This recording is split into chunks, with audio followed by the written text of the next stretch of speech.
범은 내려오기도 하지만 가끔 날아도 옵니다. 지난 시간에 드론 이야기 해드린 적 있죠? 앞으로 현대전에서는 없이는 살 수 없는 물건이죠. 드론이 나오면은 드론을 막을 것도 있어야 돼요. 창이 있으면 방패가 있어야 됩니다. 우리는 드론을 범으로 잡습니다. 날개 달린 범이라는 뜻의 비호, K30 비호 복합에 대해서 알아보도록 하겠습니다.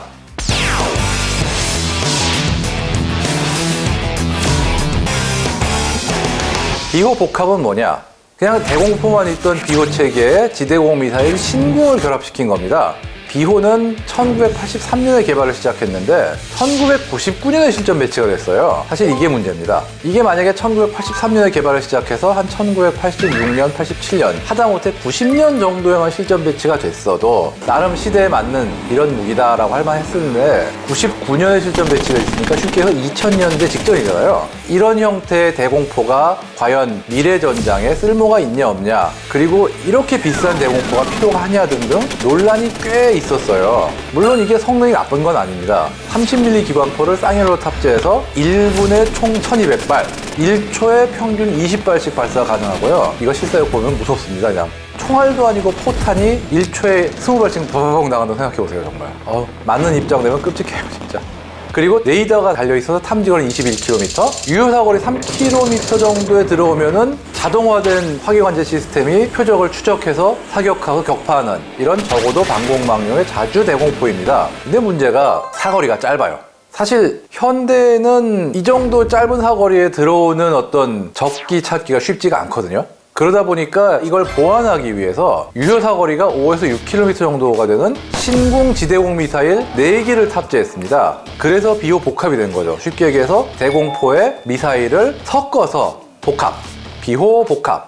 그러니까 먼저 포로 감당하기 힘든 먼 거리에서 접근을 안 하면은 미사일로 잡고, 만약에 얘가 갑자기 뭐 저공으로 날라온다 해서 포사거리 내에 접근하면은 기관포로 잡고, 이게 포와 미사일 모두의 장점을 결합한 또 이런 무기 체계다 라고 해서 나름 이론적으로는 나쁘지 않은 무기다 이렇게 얘기를 할 수 있어요. 2015년에 비호 복합이 실전 배치가 되었고요. 2016년에는 이 비호 복합이 대공사격 훈련을 하는 사진이 공개되기도 했는데, 이게 유효사거리 범위 내에서는 100% 명중률을 선보였습니다. 다만 기관포 사거리가 짧다 보니까 현대전에서 좀 효용이 의문시되는 부분은 있지만 어쨌든 사거리 내에 접근하면은 살아남기 힘들 것 같은 비행기는 그런 느낌이고요. 그런데 최근에 비호 복합의 주가가 다시 좀 올라가고 있습니다. 왜냐? 드론 위협 때문이죠. 드론 위협이 높아지다 보니까 전 세계에서 단거리 방공체계에 대한 관심이 높아지고 있는데요. 단적으로 미국만 해도 최근 7, 8년 사이에 단거리 어떤 방공망을 점점 없애는 추세였어요. 이거 필요하겠어? 라고 해서. 그런데 그거 지금 다시 꺼내 쓰고 있습니다. 지금 실제로 사우디아라비아 같은 경우도 재작년인가에 정유시설이 드론 공격을 받아가지고 난리가 났었습니다. 그러면서 우리가 비호 복합이 있다고 얘기를 하니까 그런 게 있었어? 관심을 보여서 현재 지금 상담이 진행되고 있다는 얘기가 있고요. 인도는 파키스탄과의 국경 지역의 5개 육군 여단의 방공망을 구축하기 위해서 자주 방공 포미사일 시스템, 쉽게 해서 포이기도 하지만 미사일을 실어서 자주 방공 미사일도 되는 복합 방공 시스템 사업을 시작을 해서 2013년부터 입찰을 진행하고 2015년 기술평가, 2017년에 시험평가를 거쳤는데요. 이때 비호 복합이 참여를 했어요. 여기에 경쟁자는 러시아의 업그레이드형 퉁구스카, 그리고 또 똑같은 러시아의 판치르 시스템 등 3파전을 벌였어요. 비호까지 포함해서. 사실 다들 얘기한 게 워낙 인도는 러시아제 방공 무기를 오랫동안 구입해왔고, 또 이 판치르든 퉁구스카든 이 복합 방공 시스템에서는 가장 오래된 체계들이거든요. 애당초 복합 방공이란 개념이 퉁구스카에서 처음 나온 거기도 하고, 그러다 보니까 러시아한테 우리가 되겠어? 라고 좀 그닥 큰 기대를 안 하는 어떤 입장이었어요. 흔히 얘기하는 밀떡들은. 그러나 2018년 우리가 우선협상 대상자로 선정이 됐어요. 이게 참 놀라운 일입니다. 비호 복합 104대, 탄약 운반 차량 97대, 지휘 차량 39대, 미사일과 탄환 각 4,928발과 17만 2,260발 등으로 구성된 3조 원어치의 대형 사업이었습니다. 참 대단하죠? 지금 이게 사업이 완전히 확정이 된 거죠? 아직 확정까지는 아닌 게, 왜냐면은 러시아가 계속 안 된다고 딴지를 걸고 있어가지고, 사실 러시아 같은 경우는 인도를 그 속된 말로 어떤 자기네 무기 수출의 나와바리라고 생각을 하거든요. 물론 인도가 러시아제 무기만 사는 건 아니지만 러시아제 무기를 굉장히 많이 사고 있고, 특히 방공 체계는 거의 러시아가 독점에 가까운 지위를 유지하고 있어요. 인도가 개발한 것들도 러시아하고 기술 합작으로 만든 게 대부분이고요. 그런 상황에서 자기네 걸 안 사고 한국제가 들어오니까 어떻게든 이걸 막으려고 지금 난리가 난 거죠.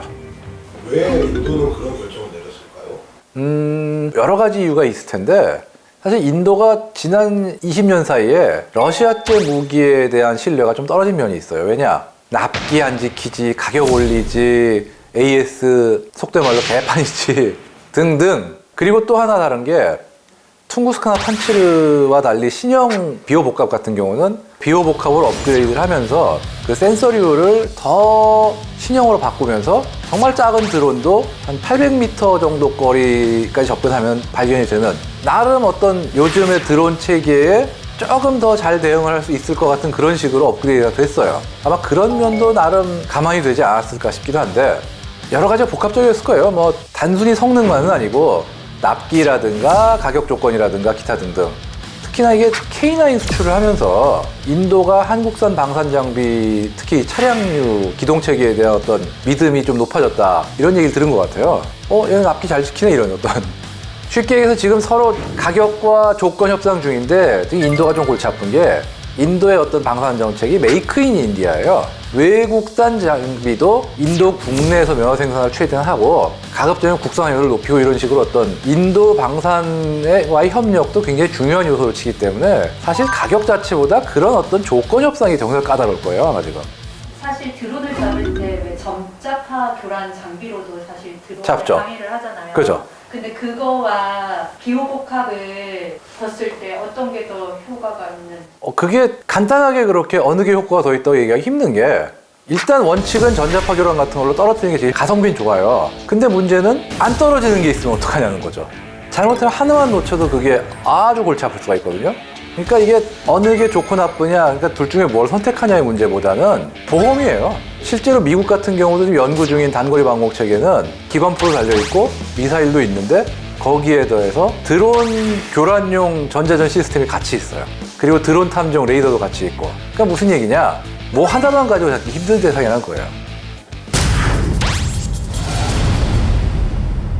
사실 요즘 같은 경우는 대공용 기관포의 추세가 공중폭발탄이에요, 지능형. 목표를 조준했을 때 목표까지의 거리가 자동으로 탄에 입력이 돼가지고 탄이 목표 근처에서 폭발하게 하는 지능형 근접신관 탄을 사용하는 기관포가 대세가 되고 있는 그런 느낌인데 문제는 비호는 일단 그런 무기도 아니고 앞으로 그렇게 발전해 나가기도 힘들고 그렇다고 외국 기술 도입해서 그대로 발전하기도 쉽지가 않아요. 왜냐하면 170mm 탄을 쓰는데 다른 나라들은 173mm 탄피를 기준으로 하다 보니까 외국제 탄약을 수입하든가 기술 도입해가지고 그대로 만들기도 쉽지가 않아요, 사실. 뭐 그렇긴 한데 어쨌든 비호는 얼마 전까지 사실 가성비가 나쁘다고 어떤 타박을 받았던 무기인데 지금까지 어떤 저공 단거리 방공 무기의 어떤 수요가 다시 높아진 상황에서는 거꾸로 가성비가 나쁘지 않은 무기로 재조명이 되고 있어요. 왜냐면은 이미 우리는 대량으로 배치해 생산해서 쓰고 있는 무기이기 때문에 기존의 비호 체계들도 비호 복합으로 개량해서 쓰고 있고 또 비호를 기반으로 한 차기 대공포, 그러니까 차륜형 장갑차의 차체실은 차기 대공포도 지금 곧 실전 배치가 될 예정이고요.